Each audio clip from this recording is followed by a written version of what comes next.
11 April 1827 Mahatma Jyotiba फुले यांचा जन्मापासून ते 28 नोव्हेंबर 1890 महात्मा ज्योतिबा फुले यांचे निधन. या प्रकारे समाजसुधारक पहिले महात्मा ज्योतिबा फुले यांचा संपूर्ण जीवन परिचय आपण भाग 1 मध्ये ऐकला. आज भाग 2 मध्ये स्पर्धा परीक्षा दृष्टिकोनातून महात्मा ज्योतिबा फुले यांच्या कार्यातील इतरही मुद्द्यांचा आपण सविस्तर आढावा घेणार आहोत. स्पर्धा परीक्षा मित्र योगेश वानखेडे यांच्यासोबत.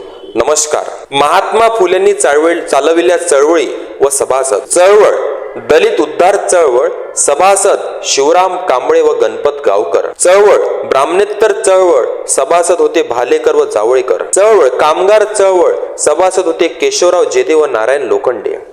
शिवाजी महाराजांच्या पोवाड्यात फुल्यांनी स्वतःला कुळवाडी भूषण असे संबोधले. वयाच्या 13व्या वर्षी धनकवडीच्या झगडे पाटलाची कन्या सावित्रीबाईंशी महात्मा फुल्यांचा विवाह झाला.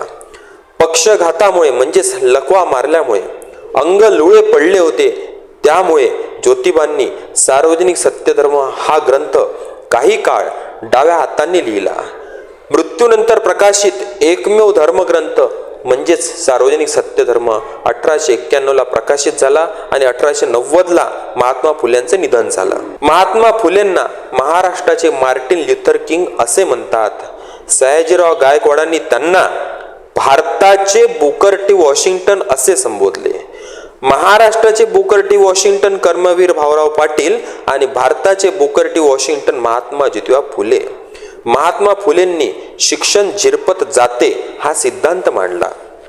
शेतकऱ्यांची स्थिती सुधारण्यासाठी ज्योतिबांनी सरकारला पुढील सूचना केल्या. सूचना क्रमांक 1, तलाव बंधारे बांधून शेतीला पाणी पुरवठा उपलब्ध करून द्यावा. सूचना क्रमांक 2, पीक संरक्षणासाठी शेतकऱ्यांना बंदुकीचे परवाने मिळावे. सूचना क्रमांक 3, कालव्याचे पाणी वेळेवर मिळावे.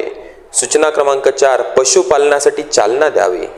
1889च्या राष्ट्रीय सभेच्या मुंबई येथील अधिवेशनात ज्योतिबांनी जोपर्यंत शेतकऱ्यांना राष्ट्रीय सभेत सामावून घेतले जात नाही तोपर्यंत राष्ट्रीय म्हणून घेण्याचा अधिकार राष्ट्रीय सभेस पोहोचत नाही असे परखड विचार मांडले. वयाच्या 9व्या वर्षी वैधव्य म्हणजेच विधवा वयाच्या 9व्या वर्षी वैधव्य प्राप्त झालेल्या गुरु कन्ये समाजाने विद्रूप केले होते. ब्राह्मण मित्राच्या लग्नात वरातीत झालेला फुल्यांचा अपमान या दोन्ही गोष्टी महात्मा फुल्यांना चटका देऊन गेल्या. 1875 मध्ये न्यायमूर्ती रानडे यांनी पुण्यात स्वामी दयानंद सरस्वती यांची हत्तीवरून मिरवणूक काढली. त्यावेळेस ज्योतिबांनी रानडेंना सहकार्य केले. नगरसेवक असताना फुलेंनी पुणे मार्केटची इमारत बांधण्यास व लॉर्ड रिपनला प्रमाणपत्र देण्यास विरोध दर्शविला व त्यावरील खर्च शिक्षणासाठी वापरावा अशी शिफारस केली. समाजातील व्यसनाधीनता दूर करण्यासाठी फुल्यांनी पुण्यातील दारूच्या गुत्थ्यांना परवाना देण्यास विरोध दर्शवला. पंडिता रमाबाई यांना धर्मांतरापासून रोखण्याचा प्रयत्न फुल्यांनी केला. पंडित रमाबाई या ख्रिश्चन धर्मात प्रवेश करणार होत्या, ख्रिश्चन धर्म स्वीकारणार होत्या. हा धर्म स्वीकारण्यासाठी महात्मा फुल्यांनी त्यांना विरोध केला, त्यांना रोखलं. ज्योतिबांनी आपल्या मृत्यूपत्रात आपले दहन न करता परसधारी मिठात घालून पुरवण्यात यावे अशी इच्छा व्यक्त केली होती. मात्र ती इच्छा त्यांची पूर्ण होऊ शकली नाही. डॉक्टर बाबासाहेब आंबेडकर यांनी आपला हू वेअर शूद्राज म्हणजे शूद्र कोण होते हा ग्रंथ महात्मा फुले यांना समर्पित करून त्यांच्या विषयाची कृतज्ञता व्यक्त केली. ज्योतिबांनी वडिलांच्या वर्षश्राद्धाचा निधी गरिबांना अन्नदान व विद्यार्थ्यांना पुस्तके वाटून पार पाडला. 1880 ज्योतिबांच्या प्रेरणेने नारायण मेधाजी लोखंडे व नरे यांनी Mumbai mill hand association society ही भारतातील पहिली मजूर संघटना स्थापन केली. स्त्री शिक्षणाविषयी महत्त्व सांगताना महात्मा फुले म्हणतात, जिच्या हाती पाळण्याची दोरी ती जगाते उद्धारी. 8 वर्षाच्या आतील मुलांना कामावर घेऊ नये असे निवेदन ज्योतिबांनी सरकारला दिले.